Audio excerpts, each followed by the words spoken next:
It's 9 p.m. East African time. The date is Monday, the 7th, February 2022. This is KBC Prime Edition. Welcome to the program. My name is Mboya. Well, I'm Museo. You're right on time for a comprehensive meeting that begins right now with the day's highlights.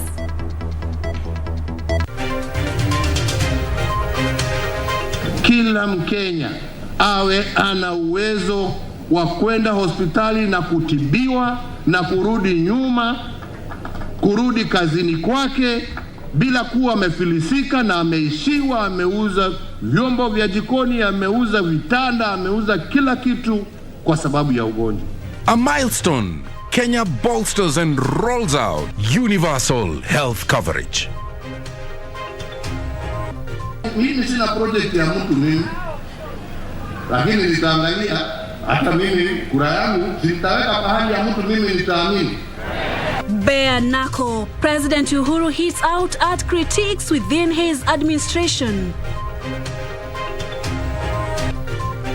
Decision time. Non-exempted public servants have 24 hours to quit.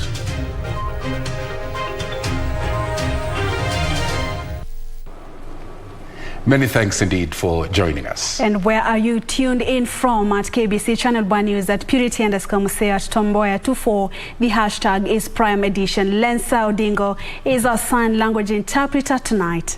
Straight to our top story. The government has today launched the universal, has launched a national scale-up of the universal health coverage in the country, aimed at ensuring that all Kenyans access health care without any financial constraints at all. All right. While launching the program, President Uhuru Kenyatta urged Kenyans to register as members of the National Hospital Insurance Fund, on which UHC will be hinged to access medical care. Nancy Okware opens our coverage tonight.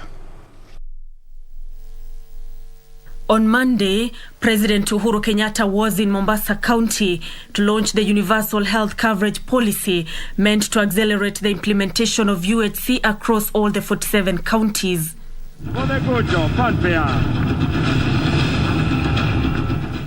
The president stated some of the policies to guide the achievement of UHC, which include finalization and operationalization of all government-sponsored programs by the end of June this year to address the challenges in financing healthcare provision.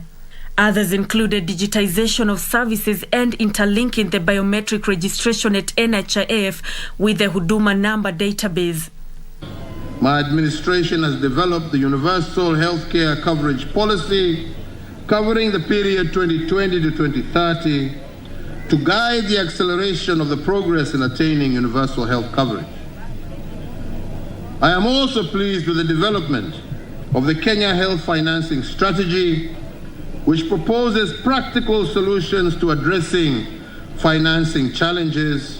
The head of state enumerated milestones in healthcare provision, such as increasing the total hospital bed capacity in the country by 47%, while the ICU bed capacity saw a 502% increase. 15,234 healthcare workers were recruited under the Universal Health Coverage Program and COVID Management Program, and in addition, community health coverage has been increased from 10% in 2013 to the current 91%. The president said that through the reformed health sector, Kenyans were now able to access services such as cancer treatment at an affordable rate instead of traveling abroad for treatment. Hakuna haja ya kutaabika, sijui niende India, tufanye nini, hapa tu Coast General utibiwe hapa. Ukiwa na open heart surgery inafanya. Ukitaka kupasuliwa kichwa enda Embu upasuliwe huko. The president underscored the pivotal role the National Hospital Insurance Fund will play in fulfillment of UHC, urging Kenyans to register as its members. Kila Mkenya awe ana uwezo wa kwenda hospitali na kutibiwa na kurudi nyuma, kurudi kazini kwake bila kuwa amefilisika na ameishiwa, ameuza vyombo vya jikoni, ameuza vitanda, ameuza kila kitu kwa sababu ya ugonjwa. Hii ni kitu ambayo itagusu mtu mwenyewe, bibi yake ama bwanake mtoto wake na wengine ambao wako hiyo nyumboma yao. Nancy Okware, Prime Edition. Because the president also cited COVID-19 pandemic as one of the reasons for the urgent need to scale up the implementation of the universal health care. Meanwhile, President Uhuru Kenyatta has taken issue with certain officers in his administration that he says have taken to political campaigns at the expense of focusing on the delivery of service to Kenyans. Speaking in Mombasa during the unveiling of the universal health coverage, President Kenyatta said time for politics is officially here, daring those who have been politicking since 2017 to brace for his entry. Well, the president at the same time said that his administration has made major strides in fulfilling key government pledges, including provision of quality of health care, and we ran that story a little while. Coverage being rolled out nationally. With less than 7 months to the general elections, President Uhuru Kenyatta has dismissed claims by leaders allied to Kenya Kwanza Alliance that he is fronting ODM leader Raila Odinga for the top seat. Mimi sina project ya mtu mimi, lakini nitaangalia hata mimi kura yangu sitaweka pahali ya mtu mimi nitaamini. Na kama kuna mtu mmoja ama wawili watanisikiza, nitawaambia mimi oni wangu ni hivi. Tunaona hiyo? The president, who was in Mombasa, slammed politicians in his administration of dwelling on campaigns instead of focusing on the Jubilee agenda. Mimi naangalia tu, ongeeni tu. Semeni yote ile mko nayo muitoe kwa roho yenu, mseme. Mimi siwajibu kwa sababu sina haja. Utamjibu saa ngapi na ufanye kazi saa gani? Chama chetu cha Jubilee kimekuwa kazini. Na mimi sitachoka kuzunguka kuonesha Wakenya kazi ambayo tumefanya. Na mimi sitachoka kuambia Wakenya chagueni hii chama yetu, mnaona hii chama yetu inafanya kazi na tunataka kuungana na wengine kama wakina Joho na wale wengine ambao wanataka kazi. Na ndio shughuli ziendelee. While responding to his political critics for continuously faulting his administration over poor performance, the head of state said time for politics is officially on, and he was now ready to take them on. Jameni, kwa heshima, kwanza tufanye kazi, tutarudi wakati wa siasa ukifika. Nikaambiwa wewe una uwezo wa kutuambia tuache. Nikasema sasa hii mambo ya kutangatanga, akasema wacha sisi tutangatange. Nikasema basi. Wala sasa kipindi ya siasa imekuja na mtatusikia. Wale ambao wametangulia na wale ambao tunaingia. Na niliambia watu hii ni marathon. President Kenyatta's sentiments were echoed by leaders, including Mombasa Governor Hassan Joho, who lauded the president for fostering peace, fulfilling key government promises, including infrastructure and quality healthcare services to its citizens. But we know the truth. Pale tulipotoka na pale tulipo sasa. Na hayo yote yasingeweza kukamilishwa kama hatukuwa na ushirikiano wa kufanya kazi pamoja, and understanding the needs and the demands of our people. We must amend and revisit this constitution. Uhuru is not retiring like other presidents ambao wanaenda kuretire na wanakuwa wazee. He will remain somewhere as a spokesperson. Mgala tumue, lakini haki yake tumpeni.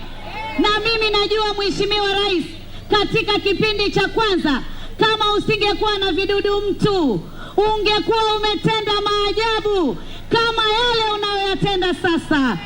Tuangalieni Nairobi, infrastructure, mabarabara. Nairobi imekuwa kama Dubai in terms of infrastructure. Ben Chumba, Prime Edition.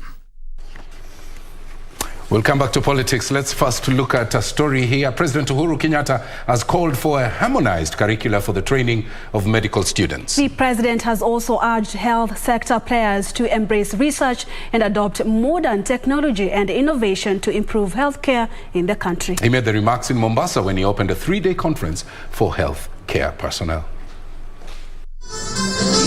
President Uhuru Kenyatta, while addressing the medics, said the health conference will review key plans that will lead the nation closer to harmonization of the curriculum for health professionals training.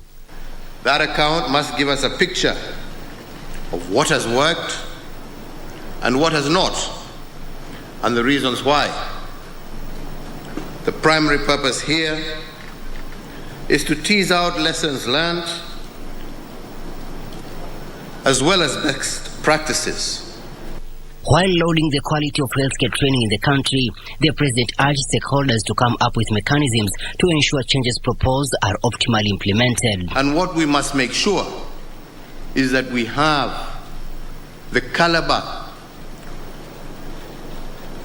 of professional health worker that is able, operating within the environment we are providing and upgrading our hospitals, that we have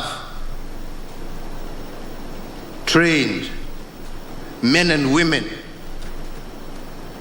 who can utilize this equipment and provide the best healthcare systems comparable to any part in the world. And I'm sure we can. Health Cabinet Secretary Mutahi Kagwe said the world has embraced technology, hence Kenya has to follow suit. This time round, technology is one of the key aspects in terms of digital health and all the other aspects that we are going to address.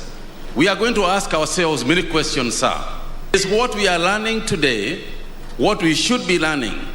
Is what we are learning today what is being taught elsewhere in the world? Is what we are learning today sufficient for the future? For Prime Edition from Mombasa County, I'm Michael Mondiga.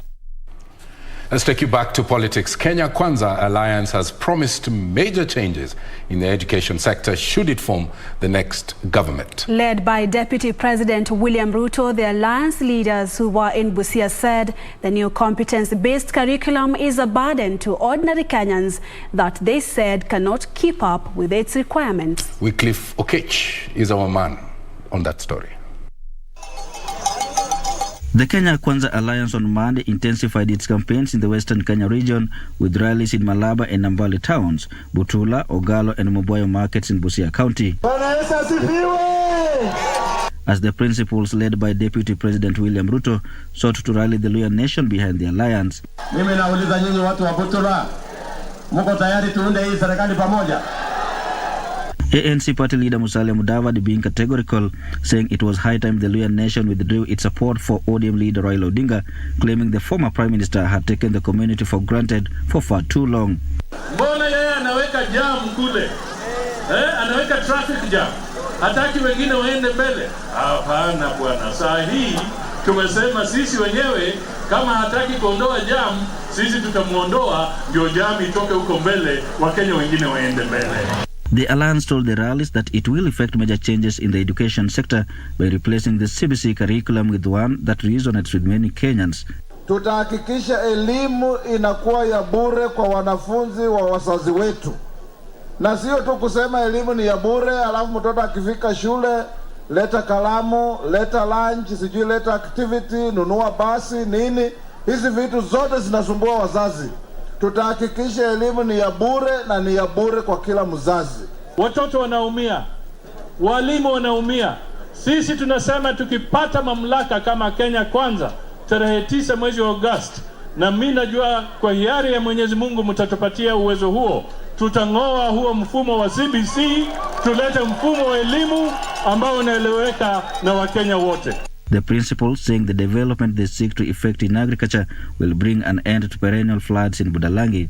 The group saying it was committed to creating an enabling environment where every Kenyan can thrive, even as it promised a basket of goodies for farmers. Ukisikia Musalia Mudavadi anasema uchumi bora, pesa mfukoni.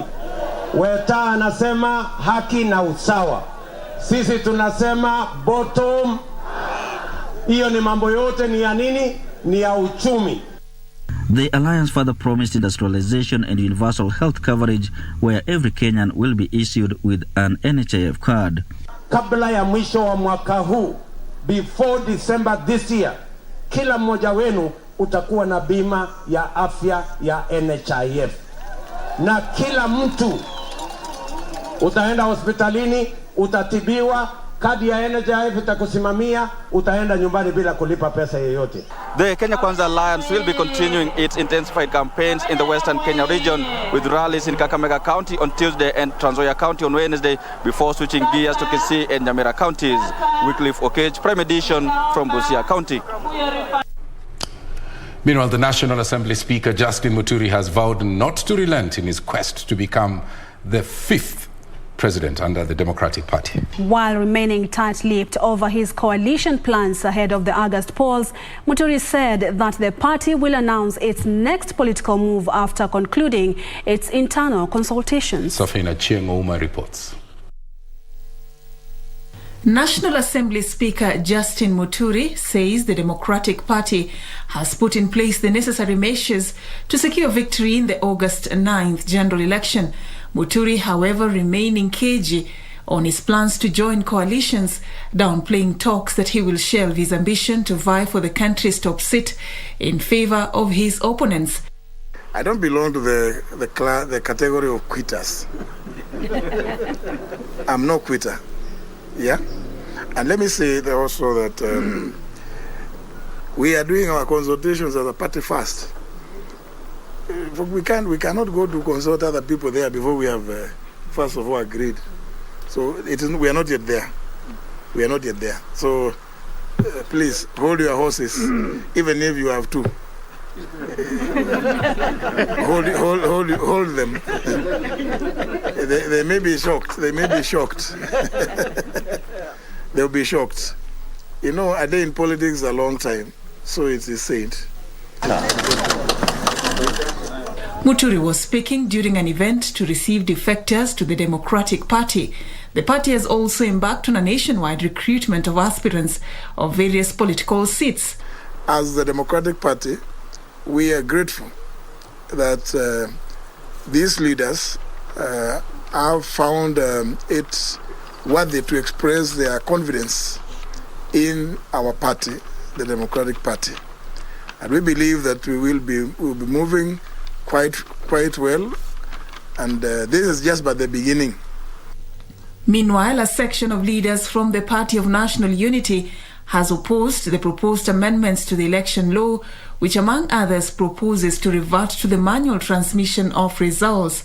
Led by Laikipia County Governor Nderitu Murithi, the leaders argue that the amendments, if implemented, will create room for rigging in the electoral process. Wizi wa kura happens when there is that manual transmission, because then people can change documents as they travel from Isiolo to Nairobi, or from Nyamira to Nairobi, or from Nyeri to Nairobi, or from Laikipia to Nairobi, or from Kirinyaga to Nairobi. We don't support it, and it is not necessary in this day and age of technology. What we support ourselves, both as PNU and Azimio, is that at the polling station, that result should be made public at that level, because they are the ones who are there and they are the ones who know how they have voted. And a section of youths from the Mount Kenya region who are allied to the Jubilee Party has vowed to popularize the party's agenda in the grassroots areas. Led by nominated Senator Isaac Ngugi, the youth also expressed their support for ODM leader Raila Odinga's Azimio la Umoja. We need people who really understand the president's agenda and who are ready to continue with his legacy. Our party leader is back now, and you will see a serious mobilizations on the counties. For Prime Edition, I'm Safin Chieng-Ouma. And that story brings us to our first break right here on KBC Prime Edition. Absolutely. Keep talking to us. We are live on all our social media platforms. On Twitter at KBC Channel 1 News. The hashtag to use tonight is Prime Edition. Stay with us.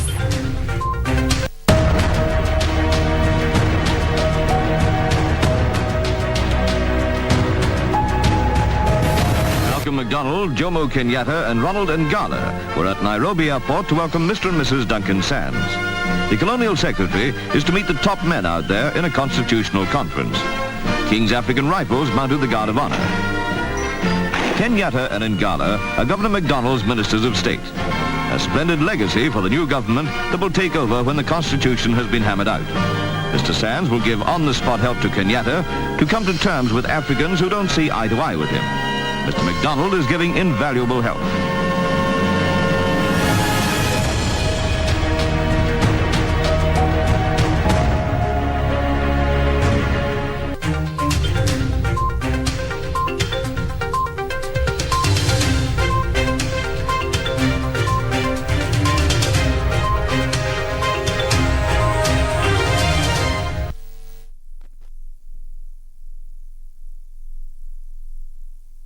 Beacon Furnitures Limited. We're local manufacturers of quality office furniture, dealers in quality office equipment like fireproof safes and cabinets. Our automated state-of-the-art factories at Henna House along Enterprise Road in Nairobi's industrial area. Our showroom is at Uniafric House, Koinange Lane off Koinange Street. We are passionate believers in locally manufactured goods. When you and I buy locally made furniture, we impact on the livelihoods of our brothers and sisters. For orders, visit our showroom at Uniafric House, Koinange Lane off Koinange Street. Beacon Furnitures Limited. Jenga Kenya, tupate ajira.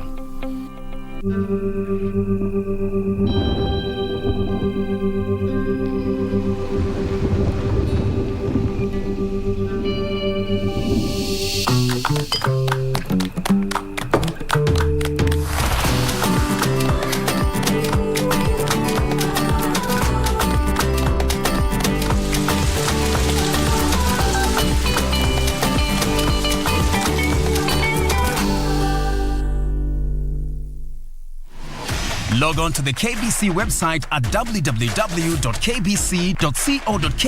to get the latest breaking news, entertainment, sports, politics, lifestyle or business trends from Kenya and around the world. Never miss new episodes from your favorite TV shows, reruns and movies. Just stream online or watch live on your YouTube channel at KBC Channel 1 TV shows. For the day's biggest stories, trustworthy news and family entertainment, log on to KBC Channel 1. Watch what you want anytime, anywhere.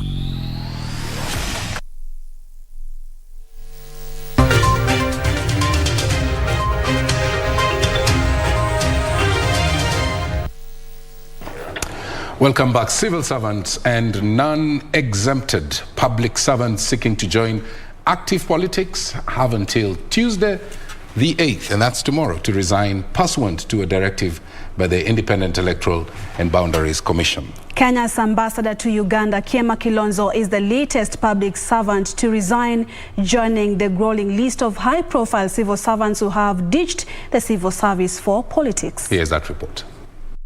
Hours to the 9th of February deadline for non-exempted public servants eyeing elective political positions in the next elections to have resigned.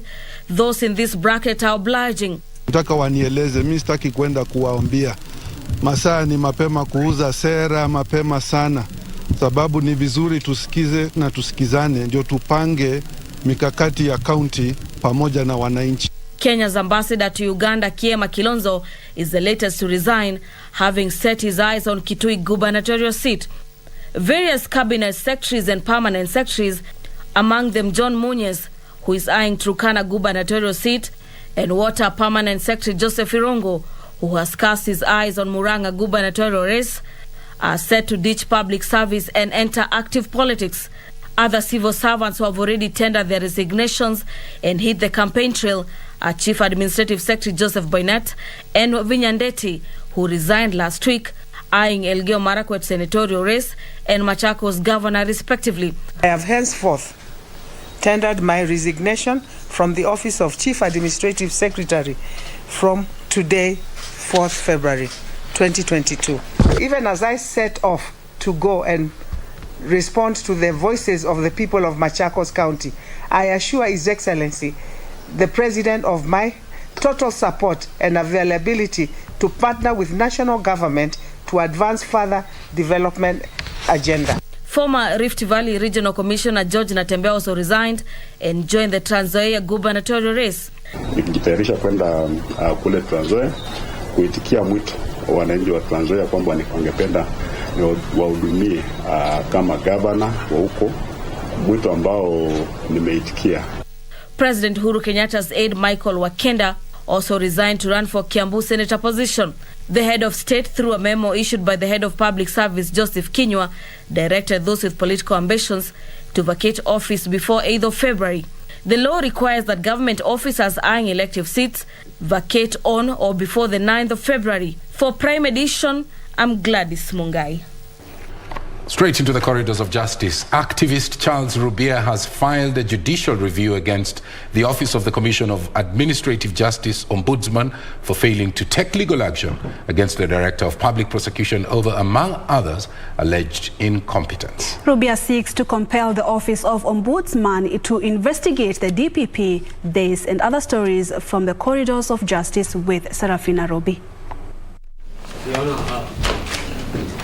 Charles Rubia claims the Commission on Administrative Justice Ombudsman has failed to take legal action against the Director of Public Prosecution approximately 3 months since being petitioned. This is about the issues of management of the resources, both human and financial. By appointing special prosecutors without due process, by making payments that are questionable and that do not in a sense accord to those that are required under the Advocates Remuneration Order. It's now of general knowledge that every person who works within the Office of the Director of Public Prosecution or who is subject to the tender process has to fit a certain criteria which favors that of the Director of Public Prosecution. Through his lawyers, Rubia now argues that the Office of the Ombudsman shall be disbanded if it fails to probe the allegations against the DPP. We have further instructions to file for the removal of the chair lady of the Ombudsman office because she has failed to provide leadership. That will be moving very speedily to file a petition for the disbandment of the office of the Ombudsman because it does not serve any purpose. Meanwhile, former Nairobi Governor Evans Kidero has filed an appeal seeking to stop the Ethics and Anti-Corruption Commission from investigating secretly or seizing his property pending hearing and determination of the appeal that he has launched. Kidero further seeks a temporary injunction restraining the EACC from purporting to investigate or search his property or placing a curfew pending hearing and determination of the matter. Finally, Nathan Lloyd Ndungu, a Kenyan businessman and an American citizen, is wanted in Rwanda to serve a 5-year jail term for alleged fraud, has been granted a 1 million shillings bond. The state had sought to detain him for 21 days as they wait for the extradition request from Rwanda. He was ordered to surrender his passport and travel documents in court until the matter is determined. Serafina Robi for Prime Edition. Now, the second phase of the voter registration exercise ended on the 6th. IBC has missed its target of 4.5 million new voters. They have registered only a little over 1 million. And Nairobi is leading with the number of new voters enlisted. And from the IBC's list. There you are. Oh, yes. The total number of newly registered voters, you can see Nairobi, 101,426. Kiambu. Yes, 52,526. Kakamega. 39,587. Lamu, number one from the bottom, 3,608. While diaspora, we have, is it 1,031,645 new registered voters as at 6th of February this year. That's right.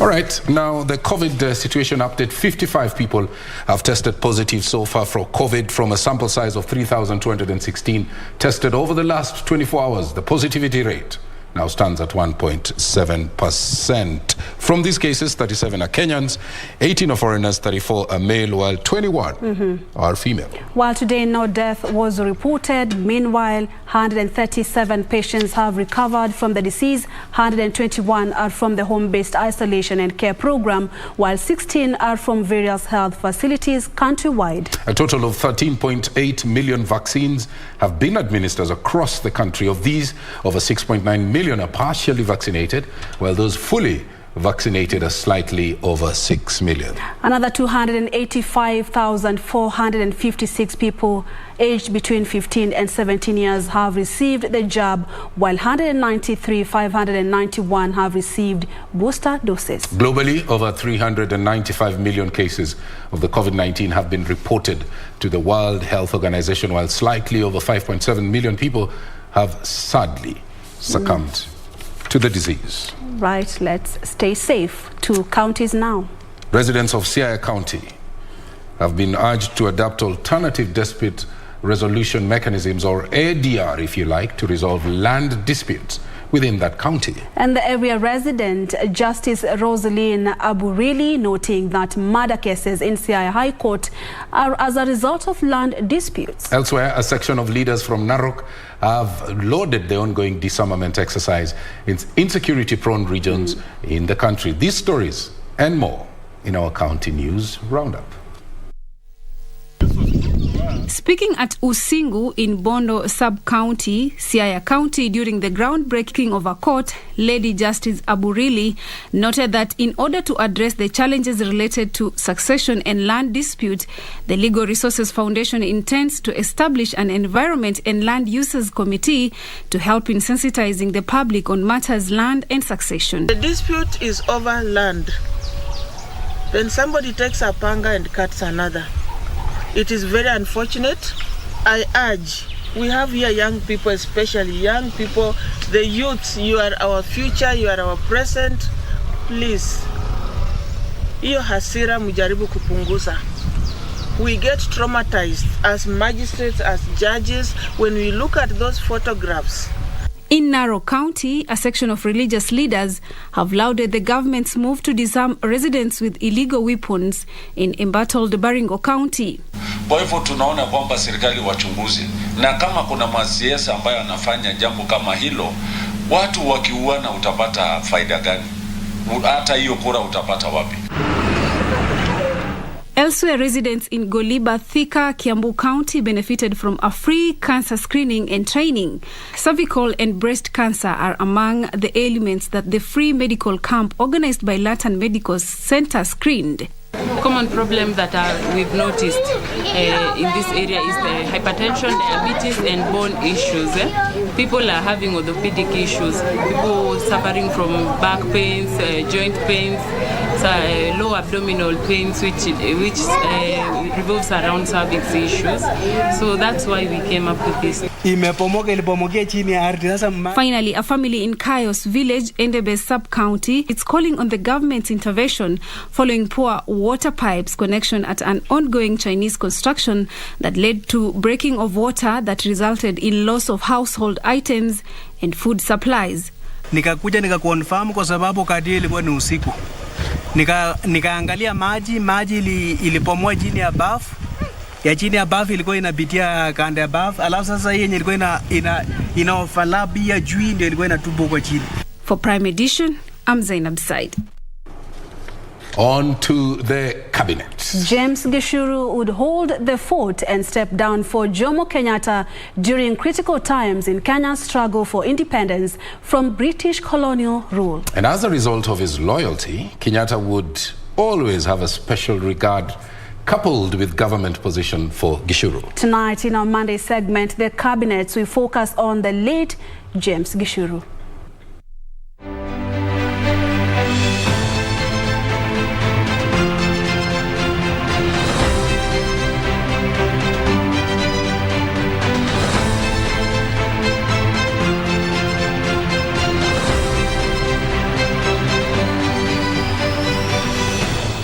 Born Born in 1914 in Dogoto, Kiambu, his parents were among the first Kenya Africans to become Christians, having been converted at Church of Scotland Mission, Kikuyu. Gishuru chose to follow his father's footsteps and trained as a teacher at Makerere, where he graduated in 1934 with a diploma in education.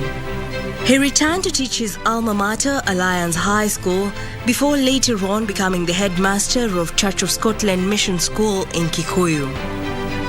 Some of the students he taught at Alliance included Jackson Angaine, Oginga Odinga, Charles Jonjo, Jeremiah Nyaga, and Ronald Ngala. By now, Gishuru had developed an interest in politics in 1944. He, Harry Thuku, Francis Hamisi, Joseph Otiende, and W.W. Awori set up a new party, the Kenya Africa Study Union, KASU, whose name would later be changed to Kenya Africa Union, with Gishuru as the party president. In September 1946, Gishuru resigned as KAU president in favor of Jomo Kenyatta, who had returned to Kenya after living in England for a number of years. In 1951, Gishuru quit teaching and entered government service as chief of Dagoretti, but would not last long as chief. The position was short-lived. On October 20th, 1952, the colonial governor Sir Evelyn Baring declared a state of emergency throughout Kenya in an effort to contain the Mau Mau rebellion against British colonial rule. KAU was banned and Kenyatta and other freedom fighters were arrested, tried, convicted, jailed, and later detained for a number of years. Gishuru and Otiende were some of the former KAU leaders whom the colonial government placed in movement restriction order. By the time the restriction order was rescinded in 1959, some of the measures his old party KAU had fought for had been achieved. There were now 14 elected African members of the Legislative Council, LegCo, and soon the colonial government would allow Africans to set up new political parties. Gishuru became interim president of one of the new parties, the Kenya African National Union, KANU, on the understanding that he would stand down for Kenyatta upon release from detention. Kenyatta was released in 1961 and took over as president of KANU. In the 1961 general election, Gishuru stood for the Limuru seat rather than his home constituency of Kikuyu. He was elected MP unopposed. He would later accompany Kenyatta as he led KANU delegates to the Second Constitution Conference at Lancaster House in London to work out the final touches to Kenya's progress to independence. In May 1963 general election, Gishuru was again elected unopposed for the Limuru parliamentary seat. Elsewhere, KANU had a resounding victory, winning 83 of the 124 seats in the House of Representatives. On June 1st, 1963, when Kenyatta became the first Prime Minister of Kenya, he appointed Gishuru Minister for Finance, Planning and Economic Development. In 1964, Gishuru presented a bill for the House of Representatives to ratify the provision to establish the African Development Bank. Towards the end of Kenyatta's tenure, Gishuru was the Minister for Defense and retained the position when Moi took over as president. He developed health problems from the early 1970s and died in August 1982. Reporting for Prime Edition, I'm Jackie Wambiru.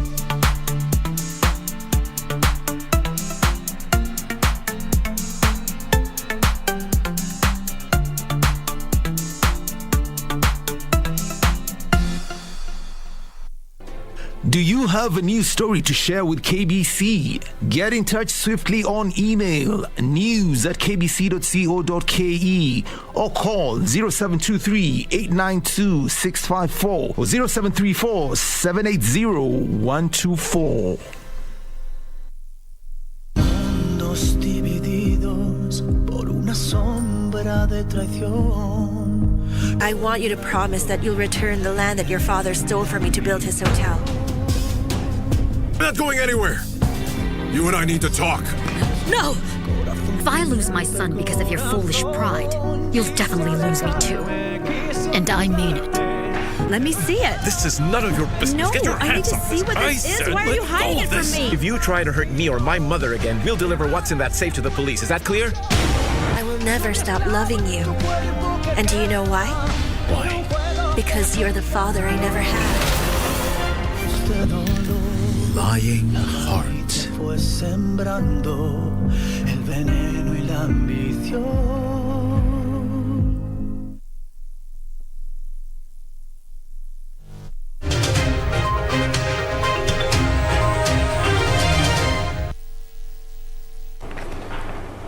Let's now shift gear and look at the latest in the world of business. My name is Carol Jenger. The government plans to spend 23 billion shillings in the next 5 years in capacity building, coordination and preparedness in managing migratory and invasive pests as well as weeds. Agriculture Cabinet Secretary Peter Mboya says the government will work with development partners such as the Food and Agriculture Organization in implementing the program aimed at boosting food security. Climate change has exacerbated the emergence of pests and diseases that have been hibernating for years. Whenever we have an invasion or whenever we have an epidemic, we've always reached out to our partners, and I really want to say we are really grateful about this. In 2019, the desert locust posed a food security threat after invading farmlands in 32 counties in northern, eastern, coastal, central, eastern and Rift Valley regions. As such, migratory pests and invasive pests are posing a new challenge in the country with devastating effects on the environment, food security and the livelihoods of farmers.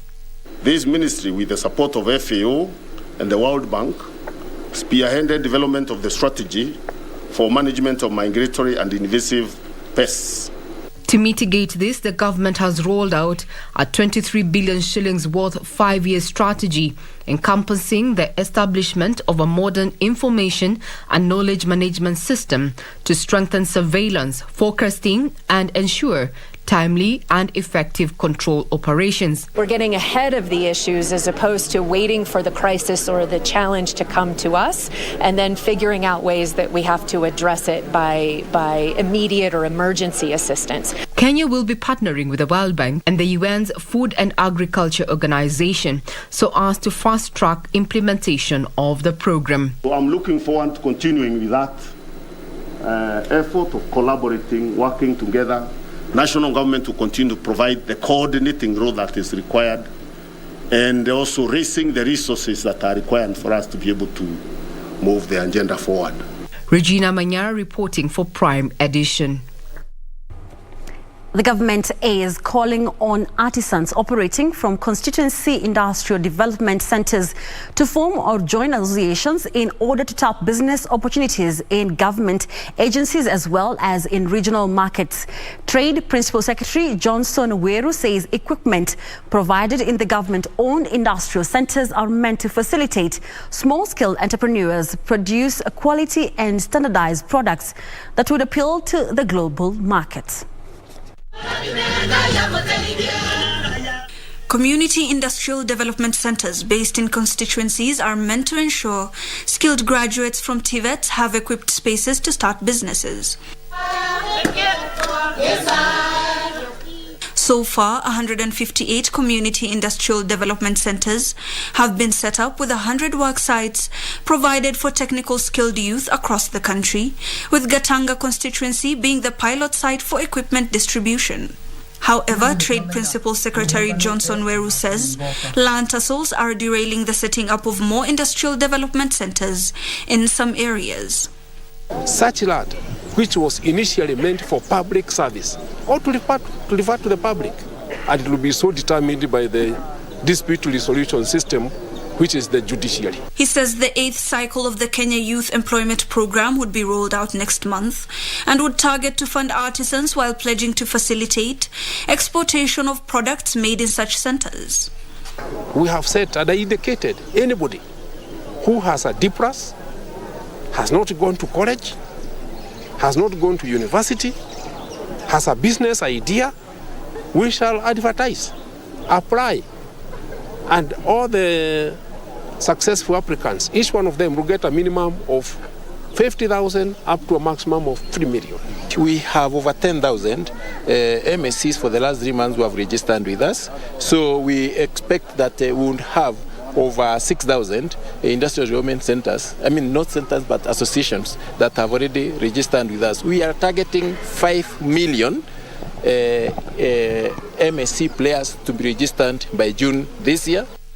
Officials are challenging artisans to form or join associations to gain recognition as formal units, which would upscale them to the regional market. However, artisans say the equipment and infrastructure at the community industrial development centers are inadequate for the number of graduates leaving TVET every year. All this to ensure that micro and small enterprises run by artisans have longevity. But is this a short-term solution for a long-standing problem in the sector? Reporting from Gatanga, Murang'a County for Prime Edition, my name is Ibak Said. Well, thank you, Hibak, for that story. Now, public and private investors have pumped more than 2.3 trillion shillings in affordable housing projects in the country. Housing Principal Secretary Charles Hinga says the projects have managed to deliver more than 200,000 units in the last 5 years. Hinga spoke during the inspection of the Bondeni Affordable Housing Project in Nakuru, where over 600 units are expected to be completed by December this year. According to the State Department of Housing, an analysis of registered projects by the National Construction Authority between 2017 and October 2021 shows that there are 269 housing projects spread in different parts of the country. The projects are at different stages of completion. According to the Ministry of Housing data, these projects have a cumulative contract sum amounting to 2.3 trillion shillings. Speaking in Nakuru, Housing Principal Secretary Charles Hinga pointed out at the Bondeni Affordable Housing Project as a good example of the public-private partnership agreement. Even whatever you are, whatever position you do, if you can manage to pay the deposit and you pay the rest slowly over a long period of time, these houses will be manageable for you. They need something called tenant purchase scheme. Tenant purchase scheme. So ile rent wanalipa hapa hivi ndio tunataka waendelee kulipa. Yeah, but now living in those decent houses tumeona hapa because these houses are for everybody. In the deal, the private investor was in charge of funding, while the government provided a 7.5-acre piece of land formerly occupied by municipal houses to make the new units affordable. King Sapphire and the State Department of Housing have worked tirelessly to ensure that all the blocks are off the ground and in line to be delivered as promised. The PS further revealed that the Civil Servants Housing Scheme, which facilitates civil servants to access housing, has purchased 20% of the units. The 30-month project is set to be completed by December 2023 and will have 45 one-bedroom units, each at 1.55 million shillings, 182 bedroom units, each at 3.15 million shillings, and 383 bedroom units at 4.25 million shillings each. Alanauko, Prime Edition. Still on affordable housing, Kenyans are being encouraged to embrace the rent-to-own housing model as an option of owning houses of their choice. The model mainly targets the working class, some of who retire without having built a house to retire to. Here is Teresa Mutai with the details. Data from the Kenya National Bureau of Statistics indicate that only 23.1% of urban dwellers own a house. The pensions coverage in Kenya is about 20% of the country's current working population, which is estimated at about 23 million. The new Pensions Act allows members of pension schemes to access up to 40% of their pensions to own houses or 60% of their pension savings as mortgage security. However, most of the working class retire without having constructed a decent house. Real estate firm Finsco Consulting Africa Chief Executive John Mwaura is encouraging the working class or those with income to embrace rent-to-own housing model as an option to own a house of their choice. Rent-to-own, I mean the house that you are renting today, the same amount of rent that you are using, you can pay the same amount to own a house. Let me try to make it to simplify it for you. Assuming you are paying a rent of, let's say 20,000 shilling. In a whole year, you have paid 240,000. If you give yourself a span of only 20 years, that is almost 4.8 million shilling. That money is enough for you to own a house. Finsco Consulting Africa with their partner Harry Homes are constructing 4,000 units on a 17-acre piece of land in rural Kiambu County. We are saying you have that plot in a very strategic location, and that is where you want to do your home. And you have that copy of the title. We are asking you, we have several typologies of the houses. Then we show you this house will cost you this much. Data from the Kenya National Bureau of Statistics show that 9% of Kenyan households, comprising about 15 million people, live in urban areas. The data indicates that 91% of those living in Nairobi are tenants. Reporting for Prime Edition, I am Teresa Mutai. That puts a cap on business news tonight. Richard Munga is on standby with the sports update. My name is Carol Jenga. Have a good night.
Oh, good evening. Always an honor to have your company for KBC Sports Update with me, Richard Munga. Now, on to a first story of the night, whereby two-time Nairobi Open chess champion Githinji Hinga has made the national team that will represent the country at the 44th Chess Olympiad. 43-year-old Hinga is one of 10 players, 5 male and 5 female, that secured a ticket to play at the Olympiad that will be held from the 26th of July to the 8th of August in Russia. Nairobi Open Chess champion Githinji Hinga is among 10 players that will fly the country's flag at the 44th edition of the Chess Olympiad to be held from the 26th of July to 8th August in Russia. The 10 players, 5 male and 5 female, were selected after the third and final leg of the Kenya Olympiad qualifiers held at the KCB Ruaraka Sports Club over the weekend. Candidate Master Bernard Magana leads the team, having amassed a total of 8.5 points during the qualifier, with the others being Bernard Nguku, Njoroge Martin and 17-year-old Robert Makligeo. Joyce Nyarwai tops the ladies list that will travel to Russia, with the others on the list being Sasha Mongeli, Glenda Madelta, Julie Mutisia and Cynthia Obondo.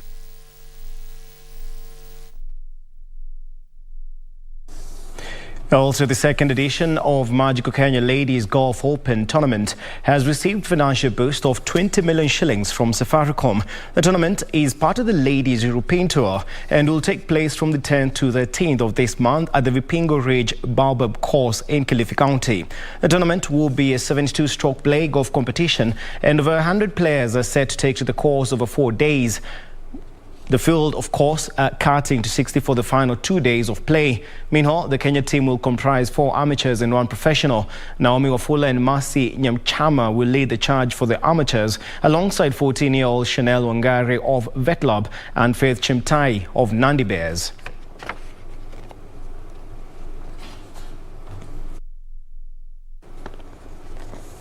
Meanwhile, Zimbabwe's visitor Mapwanya shot a perfect 8 under par 64 on day 2 of the Safari Tour 7th leg to jump to the top of the leaderboard, where he joined Thika Sports Club's Simon Ngige as the surviving 20 players to tackle the third round of the tournament at the par 72 Current Country Club course.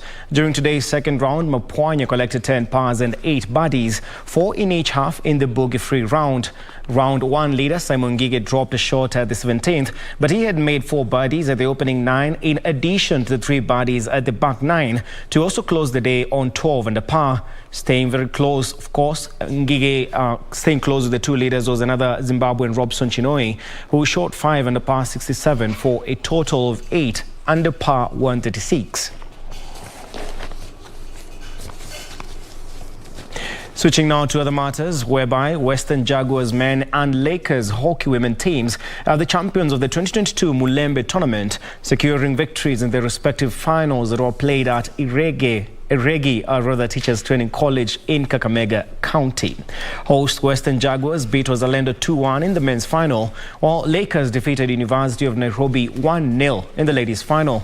In the men's final, Derek Juma and Conrad Kafwafwa scored for Western Jaguars, while Danston Baraza netted the consolation for Wazalendo. Ali Soiti scored the only goal of the women's final, handing Lakers the narrow win over UON.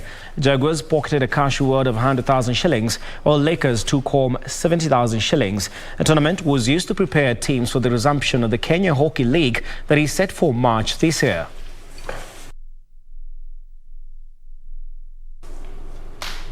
And now to the big story of the day, of course. The celebrations continue. Senegal's President Macky Sall declared Monday a public holiday to celebrate the national football team's first ever Africa Cup of Nations crown following their victory against Egypt. Sadio Mane netted the winning sport kick. Senegal beat Egypt 4-2 on penalties.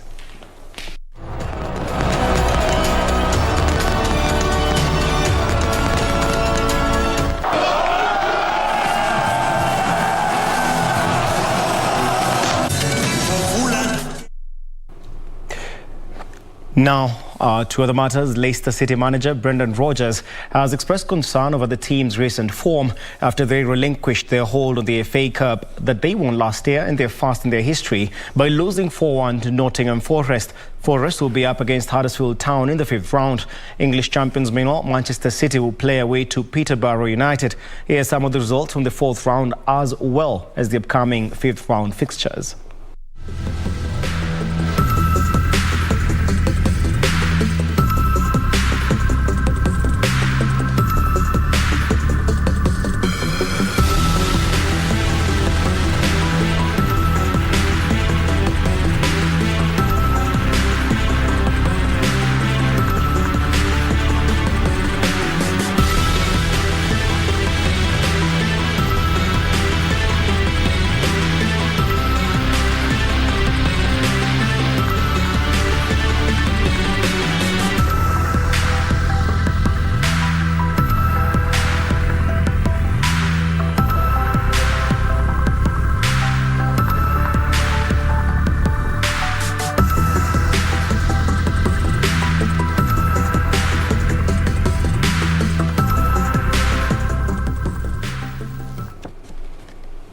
Well, once again, congratulations to Senegal for their first Africa Cup of Nations title. Egypt will have a chance to, avenge that defeat, as the two teams will at some point meet in a two-leg match to qualify for the 2022 World Cup in Qatar. Well, that's it for sports. I'm Richard Munga. Don't go too far. Mboya and Purity are on the other side of the studio. Good night.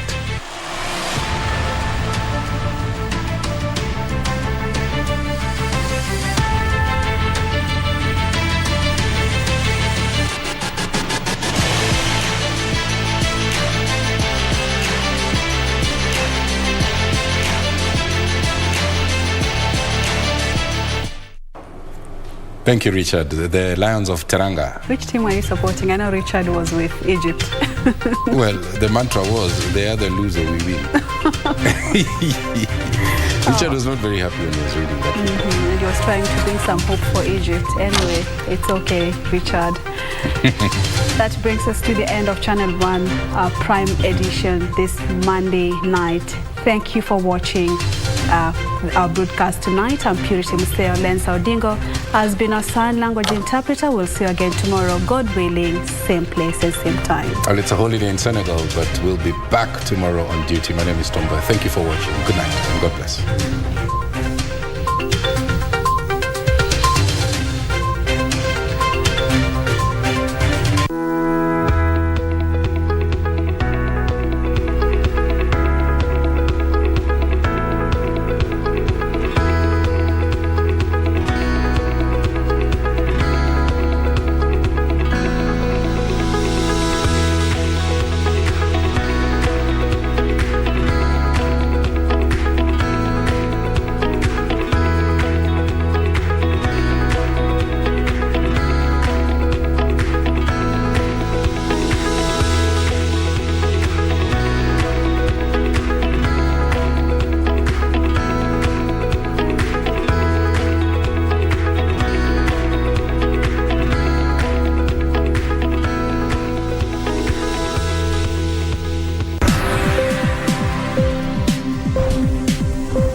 Ili kupata sikiza tune hii ya Bariki, mpiga simu bonyeza *811 *963#. Baraka zinapowaendea watu, Mungu ninakuomba umbariki huyu ambaye anapiga simu, umbariki na hata umuinue, umufungulie njia yake, aende ainuliwe na kuwe mtu ambaye ni wa kuinuliwa. Ninapoenda kuipokea, Mungu fika mbele yake. Ili kupata sikiza tune hiyo ya Bariki, mpiga simu bonyeza *811 *963#, *811 *963#.